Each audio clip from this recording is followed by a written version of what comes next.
Charred meat was the last thing Tony Stark expected to carry into the afterlife. The heat of the Infinity Stones had felt like a star collapsing inside his marrow, a searing, white-hot agony that had slowly faded into a rhythmic, terrifying numbness. He remembered the look in Peter's eyes, the tearful realization that the mentor was leaving the student, and the quiet, heartbreaking grace of Pepper telling him he could rest. Then, there was only the cold, silent vacuum of the end. But the end didn't stick. Tony gasped, his lungs suddenly burning not with ash, but with the crisp, filtered air of the Avengers compound. He lurched forward, his hand flying to his chest. There was no jagged metal, no scorched Mark LXXXV armor. He felt the soft texture of a cashmere sweater and the cool condensation of a glass of scotch against his palm. "Boss, your heart rate is significantly elevated. Should I notify Dr. Cho?" The voice sent a jolt of electricity through Tony's spine. It wasn't Friday's more mature, Irish lilt from the future. It was the familiar, crisp interface of his AI. He looked down at his hands. They were steady. No nanotech housing, no scars from the gauntlet. He was sitting in his private office in upstate New York. On the desk before him lay a thick, leather-bound book with a silver seal, the Sokovia Accords. Tony stood up so abruptly the chair clattered against the floor. He stumbled to the floor-to-ceiling window, staring out at the lush green grounds of the compound. The sun was setting, casting long, peaceful shadows over the lawn. It was 2016.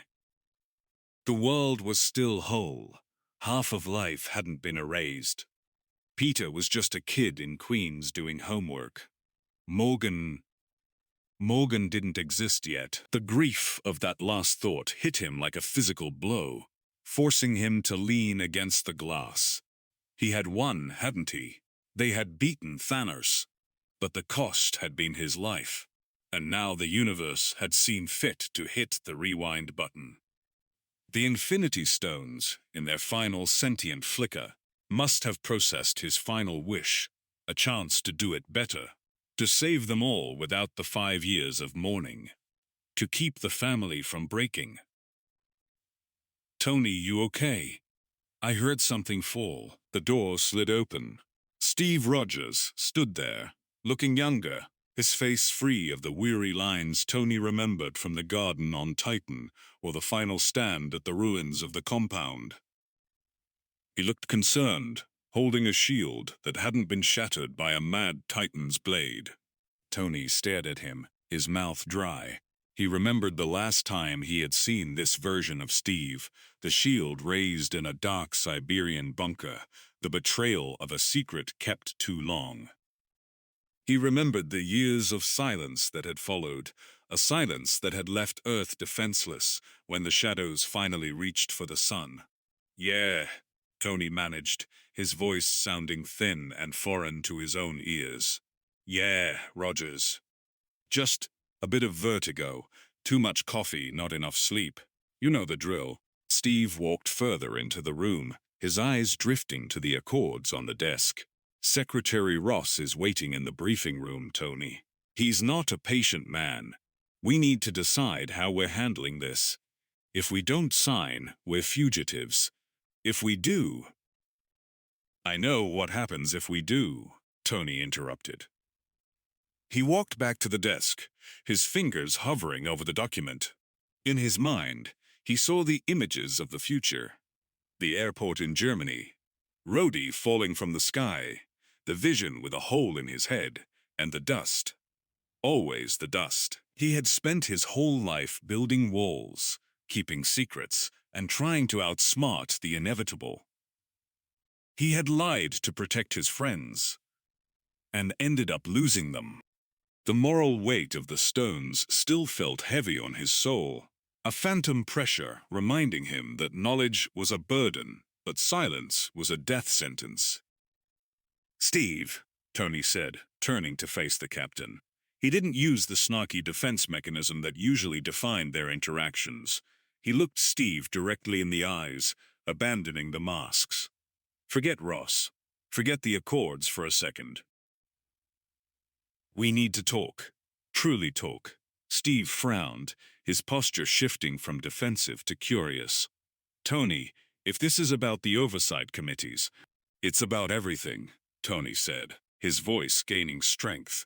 It's about the fact that there is a threat coming from the stars that we aren't ready for. It's about the fact that Hydra didn't just take over S.H.I.E.L.D. They took something from me, and you've been protecting it.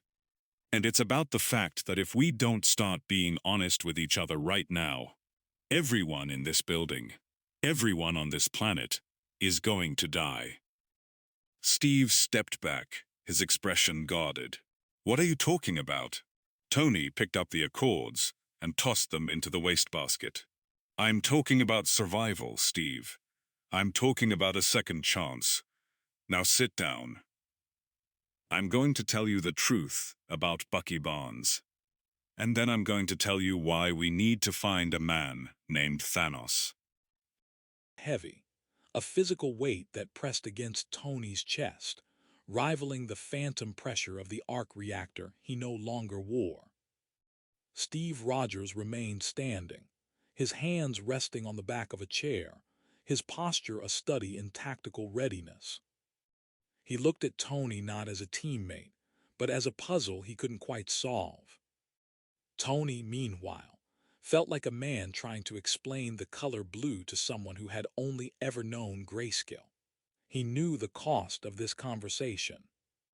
He knew that by speaking, he was shattering the fragile peace of the present to prevent the absolute carnage of the future. Steve, I need you to listen, and I need you to not interrupt, because if I stop, I might not have the nerve to start again, Tony said, his voice sandpaper rough. He paced the length of the office, his eyes tracking the dust motes dancing in the afternoon light. It was so peaceful here. It was a lie. I didn't just have a dizzy spell. I remember things. I remember a version of the next 7 years that ends with me dying in the mud because we weren't fast enough, strong enough, or united enough to stop a god. Steve's brow furrowed, that classic look of earnest concern. Tony, if you're under some kind of mental strain, or if Wanda— It's not Wanda, it's not a vision, it's memory, Tony snapped, then immediately softened. He took a breath, closing his eyes. He could still feel the heat of the stones, the way his cells had screamed as they were rewritten. I know about Siberia, Steve. I know about the bunker. I know about the winter of 1991. I know that Bucky Barnes was sent to a road in the middle of nowhere to kill Howard and Maria Stark. The color drained from Steve's face. The silence that followed was different now, colder, sharper. Steve didn't move, but his entire frame seemed to lock into place. Tony, I was going to tell you. When I found out, when I was sure. But you didn't, Tony said, finally stopping his pacing to look Steve in the eye. In the world I just came from, you kept that secret until a man named Zemo showed me a video of my mother screaming for help, while your friend choked the life out of her. You kept it to protect him, or maybe to protect yourself from seeing the look on my face. And when I found out, I tried to kill him. I tried to kill you. We tore the Avengers apart over a secret and a set of papers that don't matter in the long run. We broke the family, Steve. And because we were broken, when the real threat came, we weren't standing together. We were half a galaxy apart and we lost.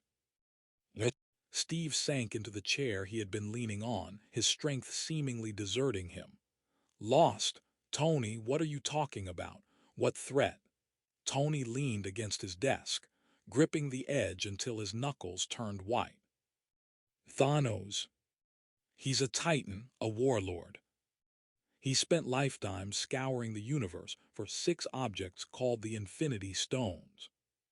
Space, mind, reality, power, time, and soul.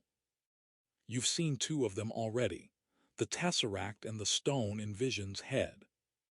If he gets all six, he can wipe out half of all life with a single thought. Just a snap of his fingers, Steve. And he does it. I watched Peter Parker turn to ash in my arms. I watched T'Challa Sam Wanda. Half the world just vanished. For 5 years, the Earth was a graveyard. Steve stared at him, his blue eyes wide with a mixture of horror and disbelief.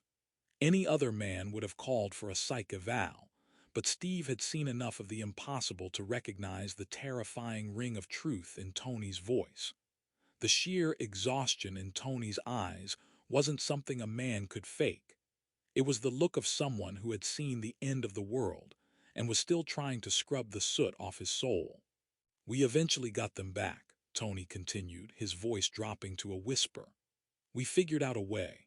We went back, we grabbed the stones from the past, we brought everyone back, but the cost, it was everything. Natasha is gone, Vision stayed dead, and I'm the one who used the stones at the end to stop Thanos' army. That's the last thing I remember, the heat, the light, Pepper telling me it was okay to rest. Then I woke up here with that damn book on my desk and the world still whole. Steve sat in silence for a long time. The clock on the wall ticked with agonizing precision. Finally, Steve spoke. Why are you telling me this now? About Bucky? About your parents?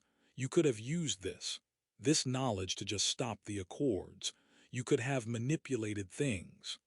Because honesty is the only thing we have left, Steve, Tony said. And for the first time, he felt a flicker of the man he had become at the end, the man who had outgrown his own ego. I spent my whole life keeping secrets, building suits of armor to hide behind. It didn't work. The only way we survive what's coming is if there are no more lies between us. I'm telling you because I need to trust you, and you need to trust me. I'm not angry about my parents anymore. I've had 5 years of mourning and a lifetime of regret to get past it. I don't want to kill Bucky. I want to save him. I want to save all of us. Steve stood up of us. Steve stood up slowly. He walked over to Tony, his expression unreadable for a moment, and then he did something Tony didn't expect. He reached out and placed a heavy hand on Tony's shoulder. It wasn't a gesture of a soldier to a consultant.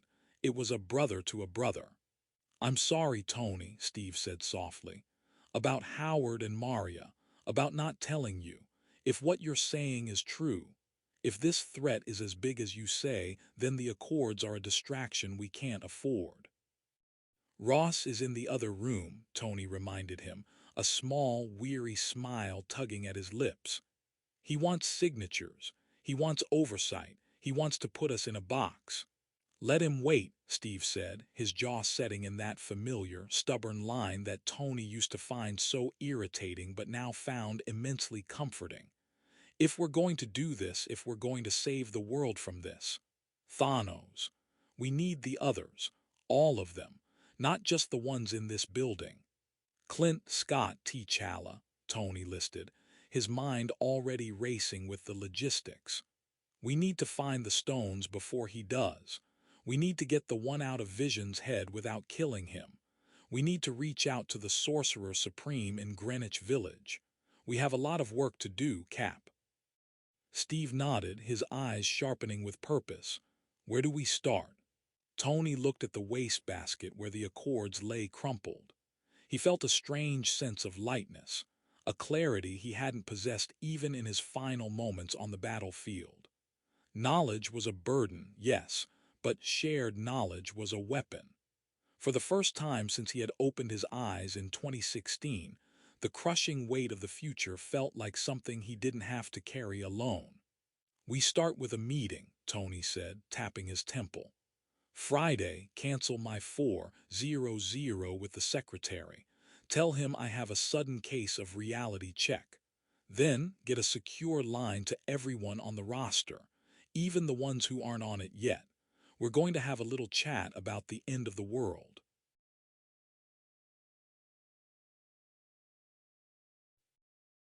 The air inside the Quinjet was sterile, smelling of ozone and the high-grade leather of the cockpit seats. Outside, the world was a blur of Arctic white and bruising blues as they streaked toward Russia. Tony sat in the co-pilot's seat, his fingers dancing across a holographic display that didn't exist in this era. He was already rewriting J. Lay. Lard. V. Like. S. Subroutines, weaving in encryption protocols he'd learned during the long, desperate years after the snap. He needed a fortress of digital privacy if they were going to pull this off without Thaddeus Ross or the world's governments, realizing the Avengers had gone rogue for the right reasons. Steve sat behind him, his shield resting against his knees. He looked like a man who had seen his entire world view tilted 45 degrees to the left. He kept stealing glances at Tony, his blue eyes searching for the sarcasm and the deflection he was used to. Finding only a grim, focused intensity, Steve finally cleared his throat. Tony, if this Zemo is already there, we're walking into a kill zone. Not for us, but for Bucky. If he's triggered. He won't be, Tony interrupted, his voice steady. Because we aren't following the script, Cap. In the other life, we came here to fight each other. Zemo used your friend as a scalpel to cut the Avengers in half. This time, we're the ones holding the blade. We get in, we secure the perimeter, and we take Barnes out before Zemo can say a single word in Russian. I've already got Friday scanning for the high-frequency broadcast Zemo uses. We'll jam it the second we're in range. A light flickered on the console. It was a secure patch from the Avengers compound. Pepper's face appeared on a small monitor, her expression a mix of professional steel and personal terror. Tony, I've delayed the secretary for as long as I can. He's demanding to know why you and Steve took a long-range jet without a flight plan. He's threatening to call the Joint Counter-Terrorism Center. Tell him we're chasing a lead on the real bomber, Pep, Tony said, his voice softening just a fraction. Tell him if he wants the man who actually killed King T'Chaka, he needs to give us 4 hours of radio silence. And Pepper, if he gets pushy, remind him that Stark Industries still owns the satellite array he uses for his private secure line. Use the leverage. I'm not playing by the rules of the Accords because the Accords don't account for the end of the universe. Pepper hesitated, her eyes scanning Tony's face through the screen. You sound different, Tony. You look older, somehow. Just come home, please. I'm working on it, he whispered, and then he cut the feed before the lump in his throat could betray him. He couldn't tell her that in his mind. He could still feel the cold weight of her hand in his as he died in the dirt of a future battlefield. He had to earn his way back to her. Every step toward Bucky Barnes was a step toward keeping her alive in 7 years. The Quinjet banked sharply, the jagged peaks of the Siberian mountains rising like teeth from the snow. Tony brought the craft down low, engaging the cloaking suite. He didn't wait for the ramp to fully lower before he was out, the Mark 46 suit assembling around him in a rhythmic clatter of gold and titanium. Steve was a half-step behind him, the shield gripped tight. The cold was absolute, a biting wind that whipped around them as they approached the concrete bunker of the Hydra facility. Tony's HUD lit up with thermal signatures. There's one heat blossom in the lower cryogenic chamber. It's him. He's alone, Steve. Zeme hasn't arrived yet. We beat him by 20 minutes. They moved through the darkened hallways with a practiced lethargy that came from having done this before. Tony knew every corner, every rusted pipe, and every shadow where a trap might lie. He felt a phantom pain in his chest where Steve's shield had once smashed into his reactor, but he pushed it down. That hadn't happened yet. If he played this right, it never would. They reached the heavy blast doors of the chamber. With a pulse of repulsor energy, Tony blew the locking mechanism. Inside, the air was thick with the smell of stagnant frost. Bucky Barnes sat in the center of the room, encased in a glass and steel cage, his head bowed. He looked small, broken by the decades of being a weapon. He didn't look like a monster. He looked like a victim waiting for the next blow. Steve moved forward, his voice a choked whisper. "Bucky." The man in the cage looked up, his eyes wide and wild. "Steve, you shouldn't be here. They're coming. I can't. I can't trust my own head." Tony stepped into the light, his faceplate sliding up. "You're right, Barnes. You can't. But I can. I'm Tony Stark. Your friend here says you're a good man under all the brainwashing. I'm here to see if he's right." Bucky recoiled, his metal arm twitching. "Your father, I remember." "I know you do," Tony said, the honesty cutting through the tension like a laser. "I know what you did. I know you didn't have a choice. And believe it or not, I'm over it. We have a much bigger problem than a grudge from 1991. There's a man named Zemo on his way here to turn you back into a puppet. I'm going to make sure that never happens." Tony turned to the cryogenic pods lining the back wall, the other Winter Soldiers, the ones who were far more dangerous than Bucky. In the previous timeline, Zemo had executed them in their sleep. This time, Tony approached the console. "Friday, initiate an emergency purge of the life support systems for pods 2 through 6. Overdose them on the sedative. Don't kill them, but make sure they don't wake up for a month." "Done, boss," the AI responded. "What about Zemo?" Steve asked, stepping toward the cage to help Bucky out. Tony looked toward the entrance, his sensors picking up the sound of a snowcat approaching the facility. "He's here. Steve, take Bucky to the jet. Use the secondary extraction point. I'll handle our guest." "You're going to kill him?" Steve asked, a note of warning in his voice. "No," Tony said, his faceplate snapping shut with a metallic ring. "I'm going to do something much worse. I'm going to give him to the Wakandans. T'Challa is outside, following the tracker I accidentally left for him. Zemo wanted to tear us apart. Instead, he's going to be the gift that brings the most powerful nation on Earth into our fold. Now go. Survival depends on us not being here when the king arrives." Steve hesitated, then grabbed Bucky's arm, pulling him toward the rear exit. Tony stood alone in the center of the chamber, the ghosts of a future war flickering in his mind. He looked at the camera in the corner of the room, knowing Zemo was watching. He didn't feel rage. He felt a cold, calculated sense of purpose. He was the only one who knew the end of the story, and he was finally holding the pen. The Siberian air was a jagged blade against Tony's exposed face as he watched the monitor within the bunker. Outside, the shadows of the tundra moved with lethal grace. T'Challa, the Black Panther, had arrived. He was a silent predator, his vibranium suit absorbing the dim light of the Arctic moon.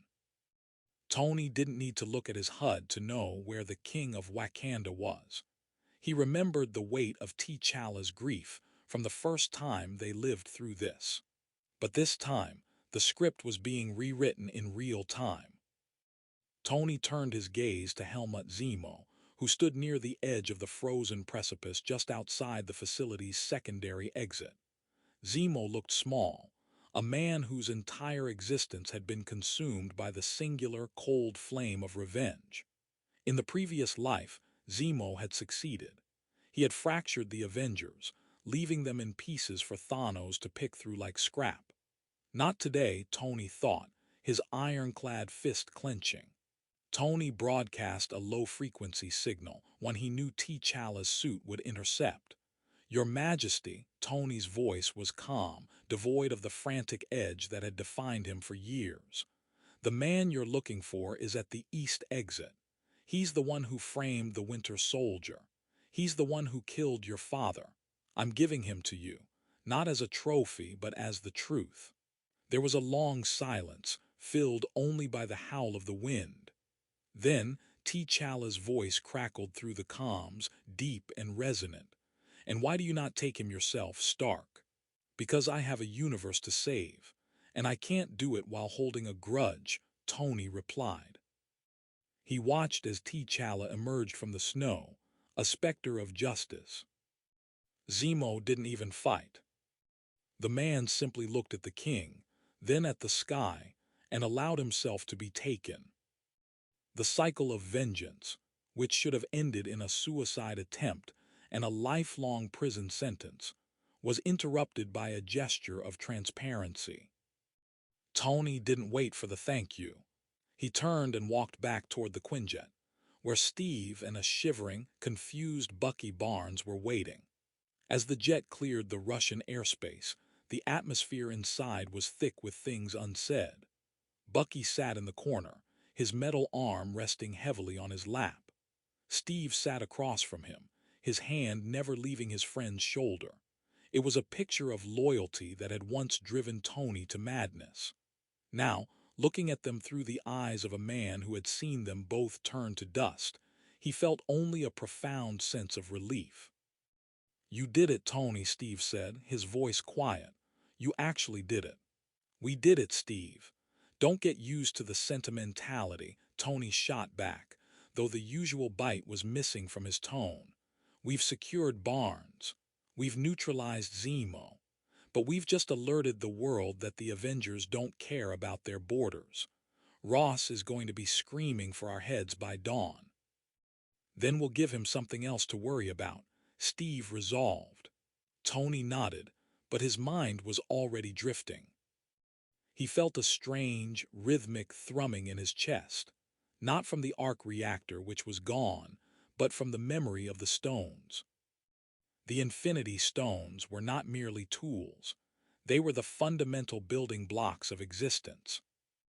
Using them had left a mark on his soul, a temporal resonance that made him feel like a tuning fork struck by a god. He closed his eyes, trying to find the peaceful image of Morgan and Pepper, but instead, he saw a swirling golden mandala. Thousands of miles away, at the Avengers compound in upstate New York, the air in the main hangar suddenly vibrated with a sound like a cathedral bell. Natasha Romanoff, who had been reviewing the legal fallout of the Leipzig airport skirmish that never happened, stood up, her hand instinctively moving to the shock baton at her hip. Vision, hovering near a bookshelf, tilted his head, the Mind Stone in his forehead glowing with a soft, pulsed amber light.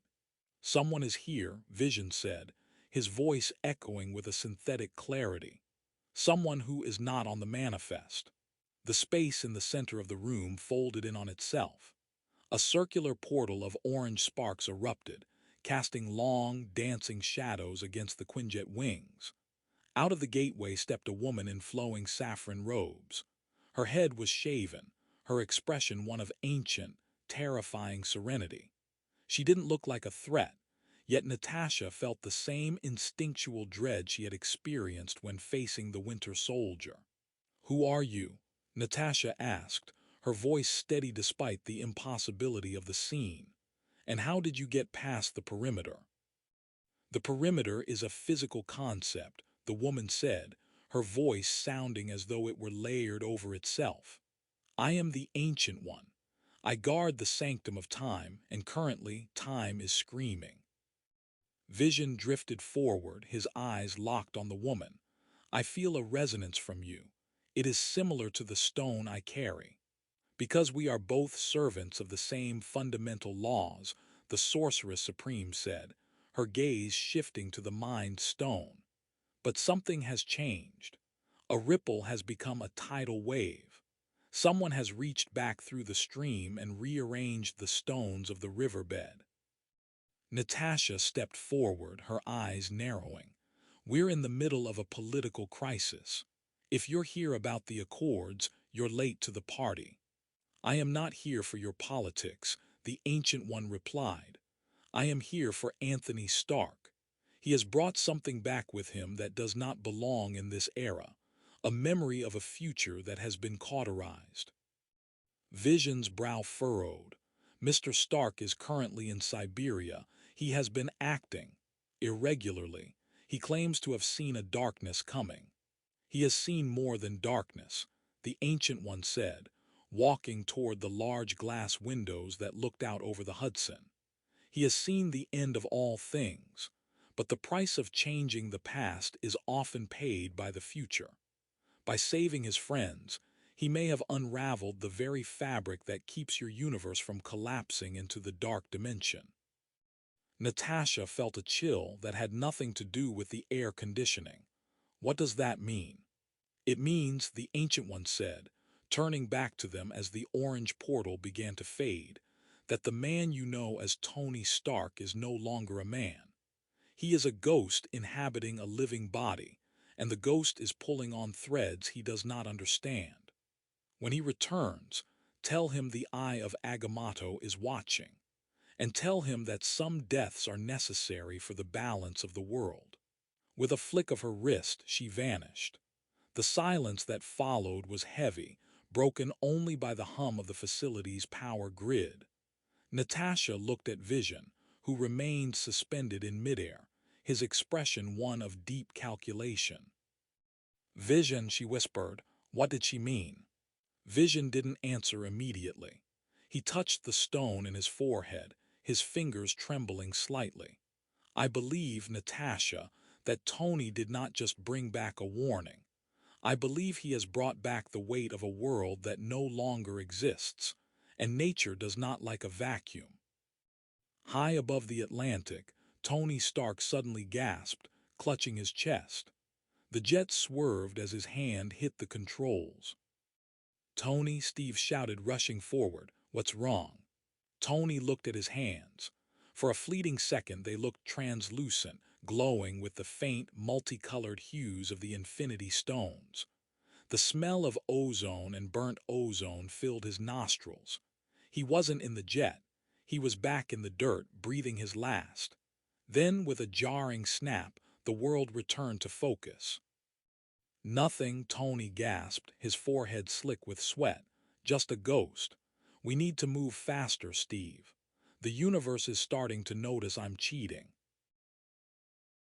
The descent into the Avengers compound was a silent affair, the hum of the Quinjet's engines providing a low-frequency hum that vibrated in Tony's teeth. Steve sat near the ramp, his gaze fixed on Bucky, who was slumped in a seat, his eyes wide and vacant as if he were trying to memorize the texture of the floor. Tony felt a phantom ache in his hand, the one that had held the weight of the universe just a lifetime ago. He didn't look at the others. He couldn't. Every time he caught Steve's eye, he saw the shield buried in his chest plate at the Siberian bunker. Every time he looked at Bucky, he saw the man turning to ash on a battlefield in Wakanda. As the ramp lowered, the sterile, recycled air of the hangar rushed in, but it didn't feel like home. It felt like a stage set. Waiting for them was Natasha, her arms crossed, her face a mask of professional neutrality that Tony knew was a lie. Beside her, Vision floated an inch off the ground, the Mind Stone glowing with a rhythmic, agitated pulse. "Tony," Natasha said, her voice cutting through the silence. "We have a visitor." She didn't use the door. Tony stepped off the jet, his boots clanging on the metal. Yellow robes, shaved head, smug sense of cosmic superiority. Natasha's brow furrowed. "You knew she was coming." "I knew the universe was going to send a bill eventually," Tony muttered. He turned to Steve. "Take Barnes to the medical wing. Don't let Ross's people within a mile of him. Use the JARVIS override I gave you. I have to go to New York." "Tony, wait," Steve said, stepping forward.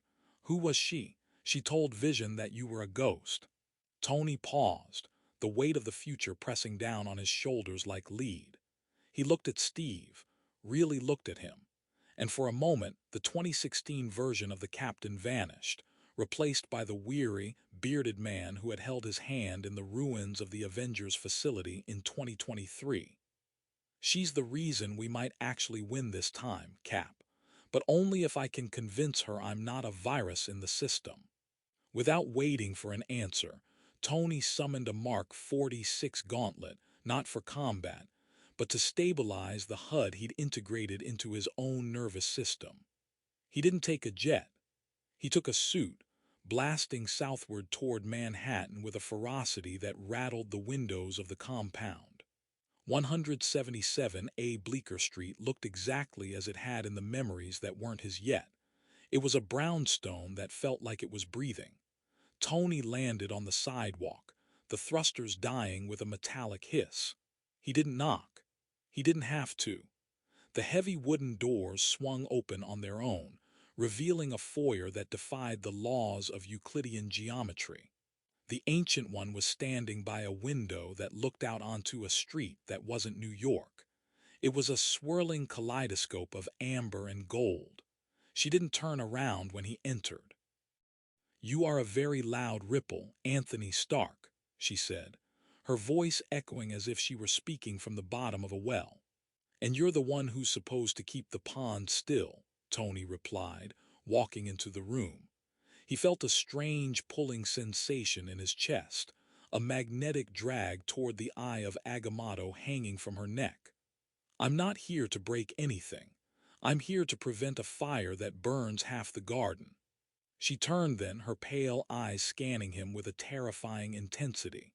She moved toward him, and for a second, Tony saw his own soul, a flickering, multicolored flame fueled by the resonance of 6 stones that shouldn't exist in his timeline.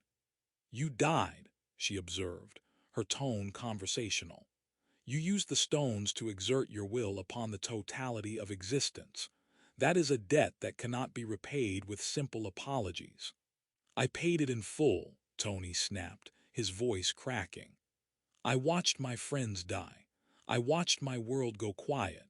I sat in the dirt and felt my lungs turn to charcoal so that a kid from Queens could go back to high school. If the universe wants more, it can come and take it." The Ancient One tilted her head. "The stones are gone in your time. You reduced them to atoms, but the energy of that act followed you back. You are a walking paradox, a localized fracture in the flow of time. By being here, by changing the fate of the Winter Soldier, by warning the captain,